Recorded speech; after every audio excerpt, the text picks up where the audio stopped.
Welcome back here today with Chantal Carpentier from the UNCTAD at the United Nations. Chantal, welcome. What an incredible day to have you on Ideagen.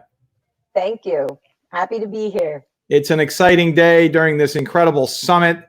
Chantal, going right into the interview, can you tell us a little bit about your professional background as well as some of the responsibilities you hold as chief of the New York office of UNCTAD? Sure, always a pleasure. Well, I have sustainable development in my blood. I studied the ag and environmental economics and started my career in the Brazilian Amazon, working with smallholders, trying to increase their revenues, to decrease poverty, and decrease deforestation at the same time. Then I moved on to the NAFTA, the DFRNC, North American Free Trade Agreement, to work on trade and environment. And remember during the Bush father and Clinton winning the election, and then the environmental movement being afraid of the environmental impact of the NAFTA, and so created the Commission on Environmental Cooperation. And so I served there as director of trade economic and economy to look at the impact of this trade liberalization that was unprecedented between two developed and developing countries. And because I like big problem, I moved to the UN, and then because the UN convene everyone, right? And and we don't only cover trade and environment, we cover social issues and jobs and all the other issues that are important. So that's kind of my background. That's incredible, Chantal. And for those of you that don't know you, you're an incredible leader and someone who is consistently effective in terms of looking around corners, in terms of looking for sustainability, not only of the SDGs behind you, which you have laid out there, which is awesome, but also of the organization. And how can you be making constant impact? And that's what I think I'd like our viewers to get across today, is that they're hearing from someone who is truly helping to connect those dots across the planet, which is profound. And for our viewers, again, globally, what exactly is UNCTAD and what is its mission? Well, yes, let's start by the basics. So UNCTAD, what does that mean? UN, Conference on Trade and Development. So we are a conference because we're born out of a conference that looked at the impact of trade on developing nations. And so the whole idea that if you are a developing nation exporting your raw material and importing processed good, you always will have a trade imbalance. And therefore, how can you develop? How can you diversify your economy? And a few months after that conference, the G77, the group of 77 then developing countries, had a meeting and decided that they needed to come together to be able to negotiate. And they said, okay, but which policy are we going to put forward? And they decided that UNCTAD, the conference, should be maintained as an entity within the Secretariat to help them advance policies that will help them take advantage of globalization and trade. And our mission, you ask, is prosperity for all. Well, that says it all. Prosperity for all. And what a moment. Let's think about this for a second. What a moment to be furthering a mission that is prosperity for all, which leads me to, what are some of the current projects you're working on? I mean, you're working on prosperity for all. What I should ask you, what are some of the projects you're not working on, because you're working on so many, but what are some that you'd like to highlight today? Well, let's start with the obvious one. With the COVID-19, of course, we're working with the rest of our sister organization and entities on the immediate response to the socioeconomic response to the COVID-19. In the past, the UN and other international organizations had the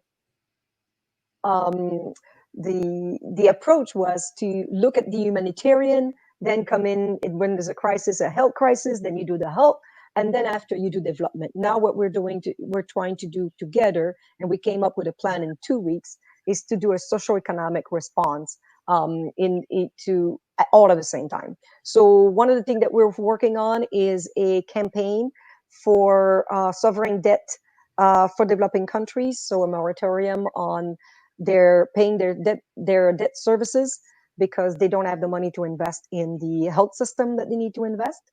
We also have a campaign to maintain port and maritime shipping open so that all of the population of the world can have access to medicines and personal protective gears, as well as food. And in the meantime, we keep working on a better recovery after this pandemic that will address some of the pre-existing condition that made some of our population more vulnerable than others. So we're working on e-readiness for developing countries. The COVID-19 is actually accelerating moving the economy to the digital space. So we need to make sure developing countries are on board, otherwise we're going to leave them behind. We're working on a global Green New Deal that would actually, several regions of the world have been talking about that, and that would be a way to finance the transition towards decarbonized economy, as well as a nutritious and sustainable food system for all, while reducing inequalities. And as you know, we work a lot on trade and gender and empowering women entrepreneurs. You know, and that's just, I'm so happy that you laid out those key areas that you're working on, and my goodness, are they timely during this time of global disruption?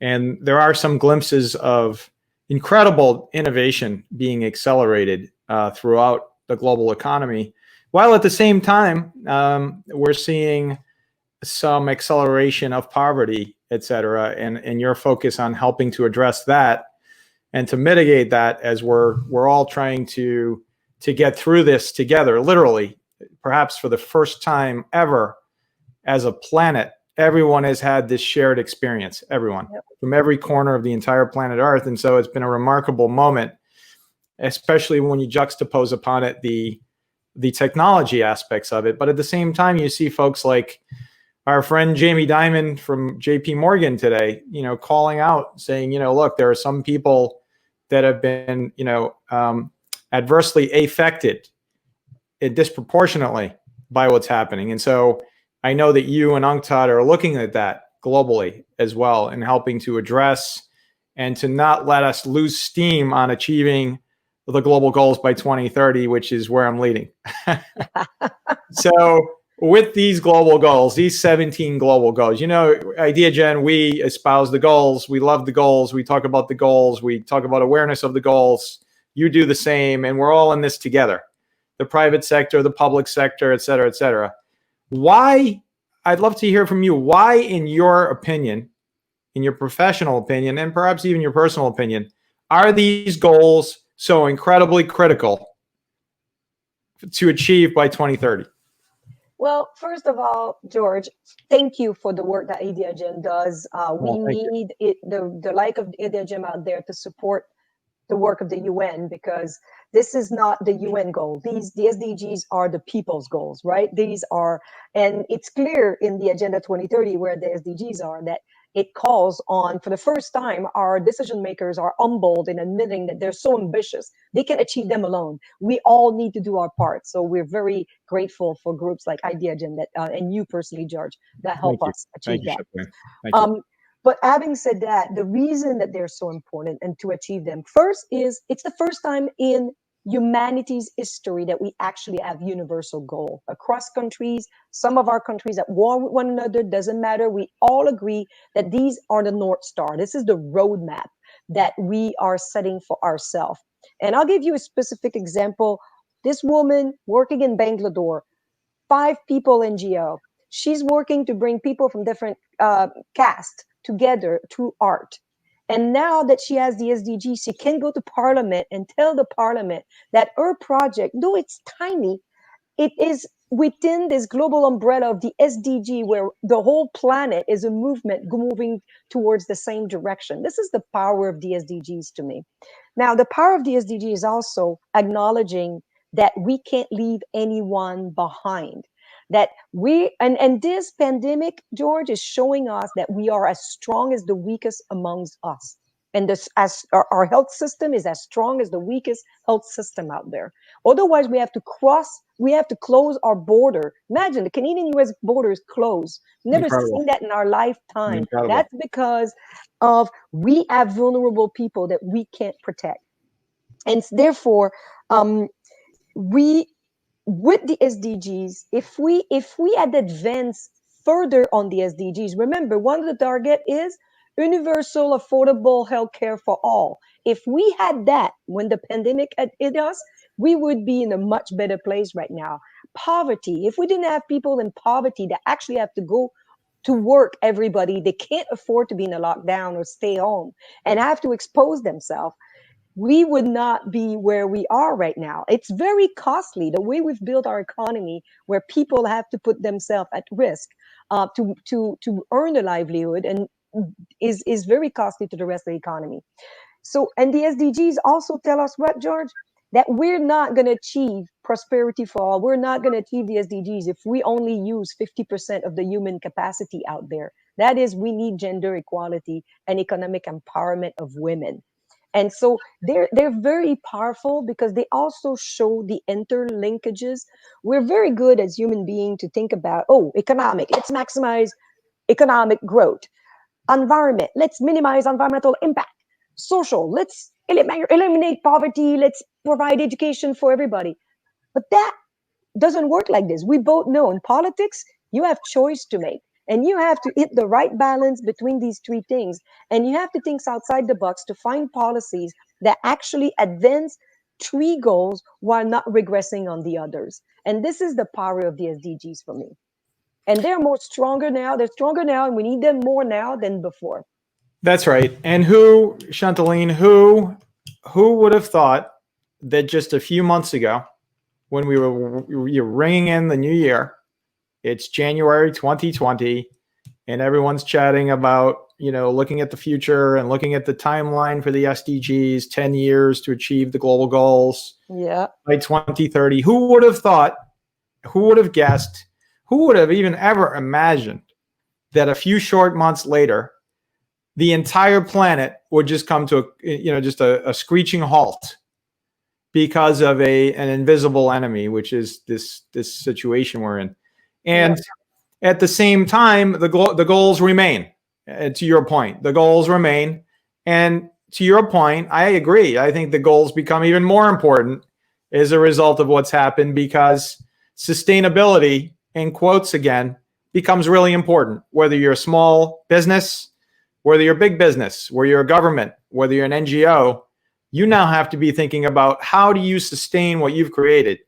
And I think what you've always said and what you've always done and what you've always practiced, Chantaline, because we've had the privilege of watching your work and your leadership, is the ability to create these cross-sector partnerships so that when something happens that is unexpected, you're able to then pick up the phone or email someone because you already have this relationship in place. It's too late when you're in a situation to begin to try to figure out, who do I call and what do I do? That's where I believe the power of Hon Ted and the power of organizations like Hon Ted and the leadership of folks like yourself is so critically important. And so how are you and your colleagues using innovation and tech for good to help achieve both your goals at Hon Ted? Well, first of all, we all went online. As of the 17th of March, pretty much everybody's online. So it's pretty amazing. I was talking to our IT person, and apparently the UN was one of the organizations that was ahead. On day one, we hit the ground. We had our teams installed on all our computers, SharePoint. We had migrated all our files, and we were ready to go. And that is for the privilege of us, because we have access to broadband, we have the internet, and we have computers. Most of our kids are now online. I think it's the last stats I saw is 80% of the kids school age kids are online. Are off, not at school. Yeah. So the privileged one are online. And again, there's a risk of leaving some of those kids even further behind if they don't have access to internet now. So we're using technology, we're using, of course, IT, to do our day-to-day work, to do to Zoom and to all these technologies that we all have been using. Most of us are zoomed up by now. Um, but we also use, as you know, UNCTAD has this big e-commerce for all initiative. And you talk about being prepared and readiness, George. And a lot of our colleagues had actually predicted we will have something like this. And we were asked to prepare, and we at UNCTAD had ring the bell and try to alert people that we need to be, our economy need more resilience. But we didn't heed those calls. And this is why, and now it's way more expensive to fix this than if we had built resilience in the system to start with. And so that's what at UNCTAD we're trying to work on. So E-Trade for All is basically ensuring that developing countries can actually take advantage of e-commerce. This pandemic is pretty much sending us in the digital age that we was already engaged in a 5-speed overdrive speed. We need to make sure developing countries are ready to take advantage of that. E-commerce is growing even further than it was. As you know, we have an E-Trade for Women initiative. We're really working hard to ensure that women can capture some of these trillions of dollars of opportunities in achieving the SDGs and in the stimulus packages that are being put out there. And without conscious effort, will not go to women owners, will not go to small, medium enterprises. And as a result, it would further concentrate our markets, which are extremely concentrated already. And following the financial crisis in 2007, 2008, George, we saw a huge concentration in markets. And now we can't afford, we know we can't make the same mistake. And we need to address those issues right now. So these are the things we're using technology to empower decision makers. So usually we would come at the request of countries and help them review their investment policy, their trade policies, their entrepreneurship policies. And now what we're doing is using the internet, doing videos to do the training and still be there with the decision makers in those government to be able to ensure that the policy they put in place is going to help them leapfrog and rebuild better than where we started before the pandemic. Does that make sense? Yeah, that's just profound. It's profound, and for a lot of reasons, I think it's so important that you just demonstrated why your work is so critically important, Chantaline, and it really is incredibly impactful. And the leadership piece is really where it all starts. And it would be interesting to hear from you for our global audience again. What are some interesting facts about UNCTAD and the United Nations that you wish more folks knew more about? Well, let's see. I already gave stats about how small we are, right? Yeah. And yet, my Secretary General was out there. He called for a Marshall Plan for Africa. And it's being heeded by now. But the African leaders are basically rallying for Marshall Plan. And actually, it's being heeded by the rest of the world. It looks like next week we're having a meeting on the Marshall Plan for the world. We also call on a standstill on, as I mentioned earlier, on debt repayment for developing countries that cannot service their debt in US currencies when they have no trade revenue, they have no remittances revenues, and basically they can't print their own US dollars and they have to pay their debt in US. And we're saying we need a standstill. They can't pay these debt. Now they need to invest in their health system and in protecting those vulnerable people. We also, in addition, saying that we need to do some debt forgiveness, targeted debt forgiveness for countries that basically are highly in debt and could use some and do a little bit like we did, if you recall, George, when a lot of these countries were highly indebted countries, we forgave their debt as long as they were investing in the MDGs. Mm-hmm. Well, why can't we do something similar? And now we allow them to forgive their debt, but that money they would have serviced their debt with need to invest in the SDGs so that they're better prepared for these things in the future and they can catch up to us. It's a great concept. It really is. Another tidbits that I think your viewers are going to really like is that we're working on 33 core indicators. And you know that, we've talked about that. Now we've tested those 33 core indicators in 7 countries, in more than 20 companies. And most of these companies can report against these indicators without any problem changing anything. They have the data. Once we teach them where to go get the data, what would that do, George? Now you basically, it's not only about materiality. This is about, are you a good business? Are you aligned with the SDGs? Are you trying to increase your renewable energy? Are you increasing your energy efficiency? Do you have a diversity in your senior management?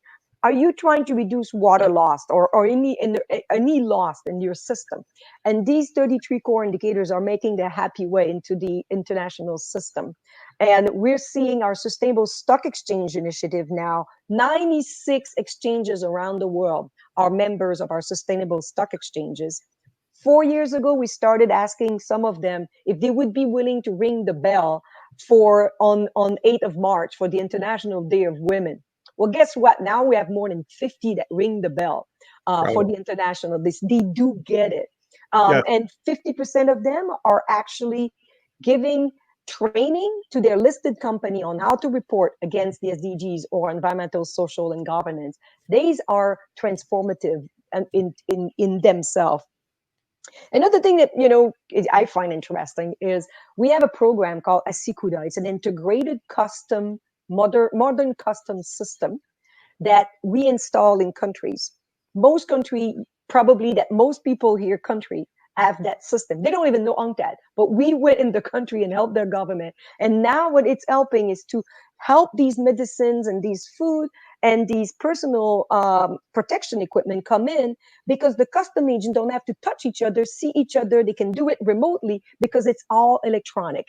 And so these are some of the tidbits I like to share with you that people may not know about Hon Ted. And it shows the breadth of the work that we do. It's remarkable. Let's say what it is. It's remarkable, and incredible insights that you've shared here. And going along that sort of line of thought here, could you take us back, Chantal, take us back to that first day when you started at Hon Ted? It's your first day. What did you expect? And what was your perspective as you first started at Hon Ted? That's a good question. It was 6 years ago, and it seems like it was 20. But I joined Hon Ted because I believe in the mandate. And you think Hon Ted, when we went with the acronyms, trade and development. So you think it's trade. We focus on trade, and I was a trade expert working on NAFTA for several years. But we're so much more than that. As you could tell by my previous answer, we work on customs. We work on with port authority to increase the resilience of the maritime shipping, which, by the way, 80% of our trade is through maritime shipping. I didn't know that. And then we work on entrepreneurship. We've been working on entrepreneurship for 43 years. And before it was even, people were even talking about it. So what surprised me is the breadth of the work that we do and how much impact we have in countries. So every 3 days, we get a request from one developing country to come and help them with their investment policy, trade policies, competition policy, consumer protection, you name it, those macroeconomic policies, every 2 days. That means we've helped 142 countries in any point in time with 90 program in helping them help themselves. This is not like, oh, we're gonna feed you. This is how can you feed yourself? Help increase your trade revenue, increase your investment revenue, investment channel to the right sectors so you can transform your economy, diversify your economy. So as you can tell, I'm pretty passionate about it, but I did not realize how diversified and how deep the breadth of the work that we do and the passion of the colleagues that work on these things. That's right. And, it's so interesting to go back in time, in a sense, to go back in time to your first day 6 years ago. And what's really striking, and I think what our viewers across the planet today will find as well, is that you seem to be more inspired today than ever. by your work at Hon Ted. It really is remarkable. And so today, let's come to today. So you started 6 years ago. We come to today. What inspires you the most today? What is your inspiring, sort of project or galvanizing component of your mission today that's helping you to lead and to achieve these global goals by 2030? Honestly, George, and I must just backtrack 1 second. I didn't say, this is a very interesting fact. For my induction, when I joined Hon Ted 6 years ago, I used to be at DESA, and I flew to Geneva for my induction the same day that we galvanized the SDG negotiation in July 2015. Oh my gosh. Yeah. And remember, I was helping the non-state actors negotiate the SDGs. And that same day, we spent the night at the UN. I went home, back, and went to Geneva for my induction. I stepped on that plane. So wait, so you can't go anywhere until you help achieve these goals now. I mean, obviously. There you go. I'm still married to them. And then we're going to have a big party when you help achieve the goals, right? Exactly. We're all together. We achieve the goal. Yes. And this pandemic, if we handle it right, can help us get there, because it can represent the massive investment that we've been needed for that transition. But to get back to your question, economic empowerment of women, I think, is what's going to get us there. And that's what keeps me up at night. Women, we feel like women, we've made so much progress. We haven't, George. It's amazing. We're actually going back in many countries in terms of women's rights. Women in many countries do not have access to land. They can't own property. They can't borrow against any collateral. Even in the US, less than 2% of the venture capital goes to women entrepreneurs. We know women invent, engineer, and create differently than men. Our reality is different than your reality, right? We think differently, so we create differently. And our needs are different. And we all know that to have adapted innovation, you need to involve the stakeholders into the design of these innovation. And yet we don't involve women. We just had a great conference on renewable energy and women and empowerment. And we know nothing. And women still, they're the largest user of electricity in developing countries, in the countryside, even in our country for that matter, in the household. But we never ask women what they need when we come and we bring these modern and clean cooked fuels. And then we wonder why the adoption rate is not higher. We need to involve. So we work a lot. As you know, Hon Ted is the secretariat to the Commission on Science and Technology for Development. And you've come to some of those sessions with us. And so what it is government coming together and looking at best practices, accelerating knowledge, so technology can help developing country leapfrog and not have to go to the dirty development process that we went through. And so this whole idea of bottom-up, pro-poor, frugal innovation with women on board, and often with women entrepreneurs and women owners of small, medium enterprises, is really what's going to get us there. Incredible. And so shifting just a bit, and we've talked, and you've alluded to this a lot during this interview today. Chantaline, why do you believe the private sector is a key partner to helping achieve the global goals? Well, you probably should answer that question, George. You're more qualified than me. But the reason is, first of all, I said that the UN alone can't do it, and all of us need to be on board, and that includes, of course, the private sector.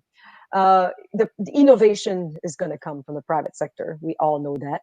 And we're seeing a huge increase in social entrepreneurship and impact investment and B Corporation and all these entrepreneurs wanting to do good by doing well. And we know this is the way we're going to get there. But it's also the financing. Remember these first statistics I presented when we first met, $2.5 trillion shortage in investment to achieve the SDGs. Many of these sectors where the private sector could invest and make money if they were to be able to adapt and do these frugal innovation that are affordable for these 6 billion people that are usually left out of the market. And so the financing will also, the investment will also come mostly from the private sector and from the financial sector. So we need the financial sector on board. We need them to be SDG aligned, and then trickle down to the private sector. So the private sector actually do well while doing good. And now our financing for development report last year reviewed all the meta-analysis out there of ESG and SDG aligned financial mechanism. And it is clear that in the worst case scenario, you're not doing worse by investing aligned with the SDGs or ESG aligned. And in the best of case, you do better. And in many cases, you actually have a better risk management when you are ESG aligned or SDG aligned. Well, that says it all right there. That answers the question. And that's really remarkable. And, you know, that this fundamental shift in understanding whether it's a public sector organization or private sector organization or an NGO, you've seen, I think, thanks to really the framework of the SDGs, I think you can attribute a lot of this change in terms of the willingness of folks to partner. Yep. And I go back to goal number 17, which is one of my favorite goals as well, global partnerships, because it cuts through every other goal.